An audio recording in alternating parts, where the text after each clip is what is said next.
Selamat datang di channel ini. Dilema baru yang dihadapi oleh militer AS dan teka-teki Huawei. Jika Anda bertanya kepada saya, perusahaan Tiongkok mana yang paling membuat frustrasi pemerintah AS dan paling ingin mereka hancurkan, jawabannya pasti Huawei. Pada tahun 2019, Huawei ditambahkan ke daftar sanksi AS dengan alasan bahwa peralatan perusahaan tersebut mungkin berisi pintu belakang dan dapat digunakan untuk memata-matai orang Amerika. Pemerintah AS tidak hanya melarang perusahaan Amerika membeli peralatan Huawei, tetapi juga melarang mereka memasok komponen ke Huawei.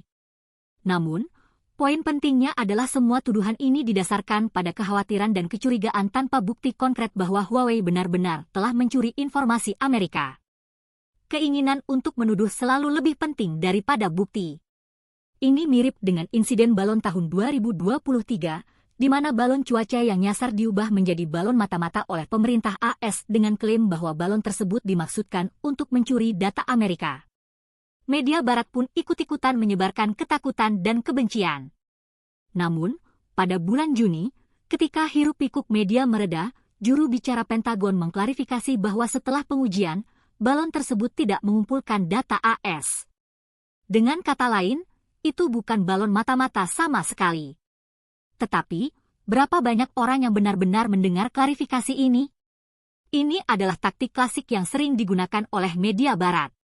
Dilema Huawei, keamanan atau ketergantungan? Kembali ke masalah Huawei. Menurut hukum AS, semua organisasi swasta dan pemerintah diharuskan untuk menghilangkan peralatan Huawei karena dianggap mengancam keamanan nasional. Salah satu badan paling kritis yang terkena dampaknya adalah militer AS, termasuk Departemen Pertahanan. Namun, 5 tahun telah berlalu sejak Kongres mengeluarkan undang-undang tersebut pada 2019, dan Pentagon masih terus menggunakan peralatan Huawei. Menurut Bloomberg, Pentagon menghadapi dilema serius terkait Huawei, sementara Kongres tidak menunjukkan niat untuk menyelesaikannya. Meskipun pemerintah AS melarang Departemen Pertahanan bekerja dengan perusahaan yang menggunakan peralatan Huawei, Pentagon secara konsisten menentang keputusan ini dan terus menerima pengecualian tahunan dari Kongres.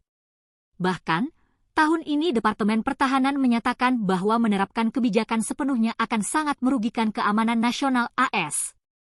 Jadi, inilah pertanyaannya, apakah menggunakan peralatan Huawei benar-benar mengancam keamanan nasional AS, atau justru tidak menggunakannya menimbulkan risiko yang lebih besar? Logika di sini terlihat kontradiktif. Mengapa Pentagon belum menemukan solusinya? Setelah 5 tahun, militer AS belum menemukan solusi untuk masalah Huawei. Mengapa? Karena Huawei saat ini merupakan produsen peralatan telekomunikasi terbesar di dunia, dengan 30% pangsa pasar komunikasi global. Jika Departemen Pertahanan secara ketat menegakkan larangan ini, militer AS tidak akan dapat memperoleh sebagian besar peralatan medis, farmasi, atau bahkan seragam. Ini secara efektif dapat melumpuhkan seluruh sistem pendukung logistik mereka. Peralatan dan teknologi Huawei telah banyak digunakan oleh militer AS dalam berbagai operasi global. Misalnya, pasukan khusus di Afrika dan pejabat senior Pentagon yang menghadiri pameran udara internasional di Paris dan London bergantung pada jaringan Huawei untuk menyelesaikan pekerjaan mereka. Tantangan mencari alternatif. Departemen Pertahanan AS telah mencoba mencari alternatif untuk peralatan Huawei, tetapi menghadapi tantangan besar.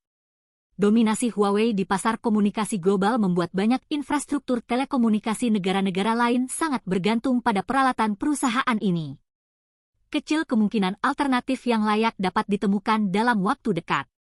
Sejak larangan 2019, Pentagon terus berusaha melepaskan diri dari ketergantungannya pada Huawei, tetapi masih belum menemukan solusi yang dapat diterapkan.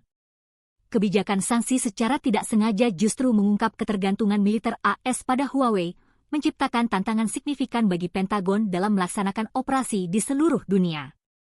Para ahli di AS pun menunjukkan bahwa banyak negara dan kawasan tidak dapat berfungsi tanpa Huawei.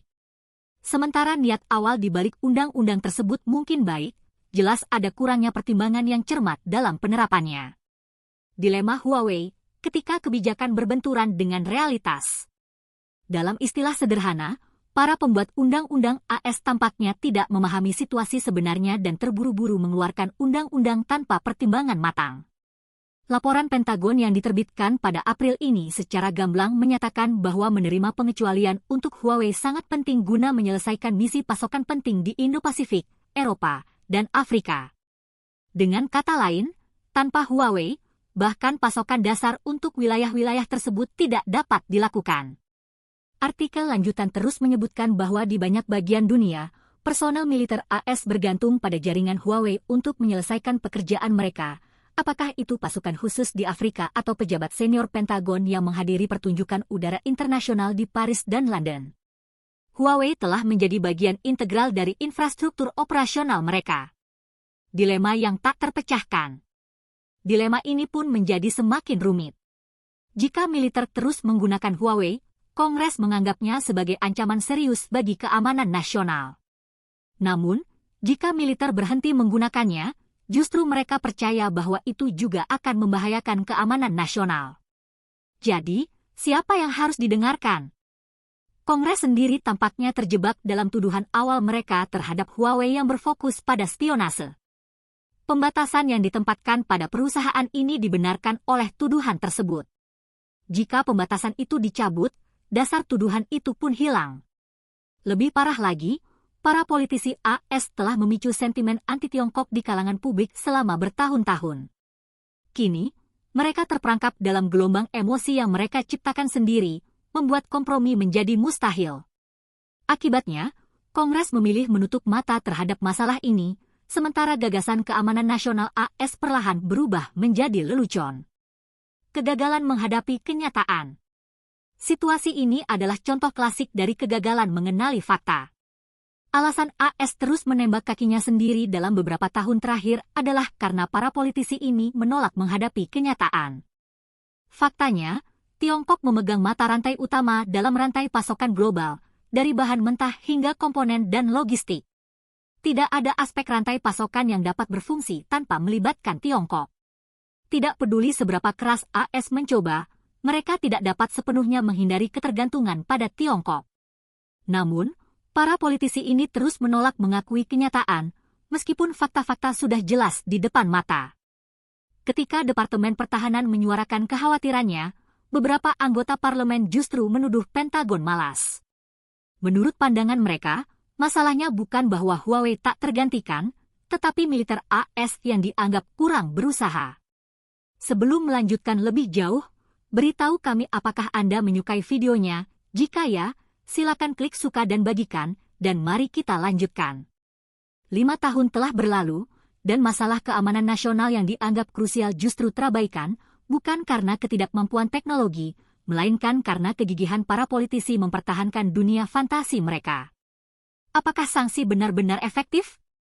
Masih ingat ketika sanksi pertama kali dimulai pada 2019? Saat itu, banyak anggota parlemen dan suara-suara di internet dengan percaya diri menyatakan bahwa Huawei sudah selesai. Namun, 5 tahun kemudian, kenyataannya jauh berbeda. Apa yang terlihat? Huawei tetap menjadi pemimpin pasar global, bahkan meningkatkan pangsa pasarnya dari 27% pada 2022 menjadi 30% pada 2023. Jadi, apakah sanksi terhadap Huawei benar-benar berhasil? Atau justru menjadi lelucon? Ketergantungan yang tak terhindarkan. Bukan hanya militer AS yang bergantung pada Huawei. Perusahaan swasta Amerika pun menghadapi ketergantungan serupa. Pada tahun 2019, Komisi Komunikasi Federal, FCC, AS mencantumkan persyaratan bagi semua perusahaan telekomunikasi AS untuk sepenuhnya menghapus peralatan Huawei. Namun, hingga kini, banyak perusahaan masih belum mampu memenuhi persyaratan tersebut. Kenyataannya, Huawei telah menjadi bagian tak terpisahkan dari infrastruktur komunikasi global, dan melepaskan diri dari teknologi ini bukanlah tugas yang mudah, bahkan untuk negara sekuat Amerika Serikat. Dampak sanksi, ketika teori berbenturan dengan realitas. 5 tahun setelah sanksi diberlakukan, hanya 12% perusahaan telekomunikasi AS yang berhasil sepenuhnya mengganti peralatan Huawei. Sebagian besar perusahaan lainnya masih menyeret kaki mereka, enggan mengambil tindakan nyata. Untuk mendukung transisi ini, pemerintah AS sempat mengalokasikan subsidi sebesar 1,9 miliar dolar. Namun, jumlah ini jelas tidak memadai.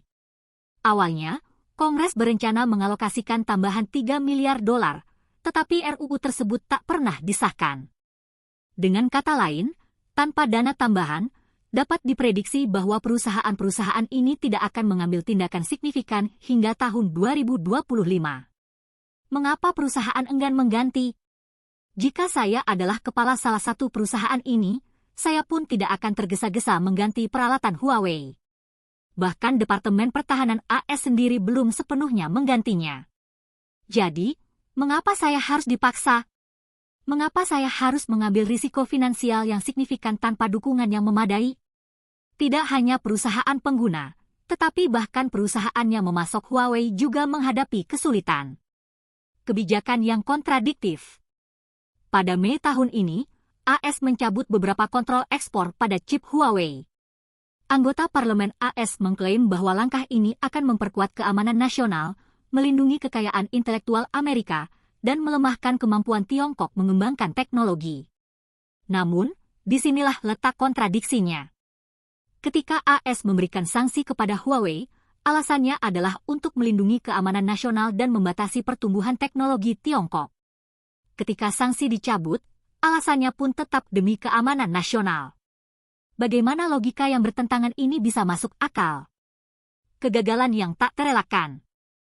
Kenyataannya, alasan sebenarnya di balik pencabutan sanksi adalah kegagalan total kebijakan tersebut.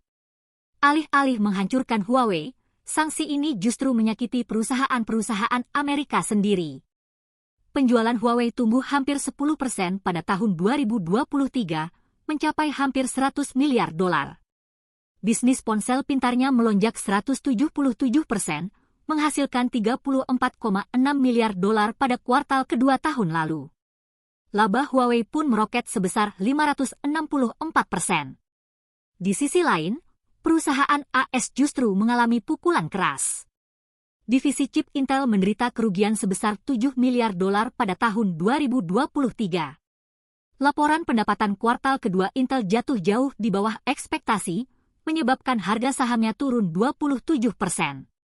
Intel kini berencana memberhentikan 15% tenaga kerjanya pada kuartal berikutnya. Qualcomm, meskipun hubungannya dengan Huawei belum sepenuhnya terputus, diperkirakan akan kehilangan 10 miliar dolar dalam penjualan pada 2025 saat semua kontraknya dengan Huawei berakhir. Saatnya menghadapi kenyataan. Pada akhirnya, baik di dunia bisnis maupun akademis, semakin banyak suara yang mendesak pemerintah AS untuk menghadapi kenyataan. Jika para politisi terus mengabaikan fakta di lapangan dan memaksakan kebijakan yang tidak realistis, mereka mungkin akan mendapati diri mereka terjebak oleh keputusan mereka sendiri. Bagaimana pendapat Anda mengenai video ini?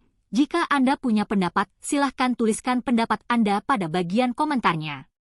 Dan jika Anda suka dengan video ini, silahkan klik like dan subscribe. Dengan begitu kami akan membuat video lainnya untuk Anda semua. Terima kasih dan sekian dulu dan sampai jumpa di video berikutnya.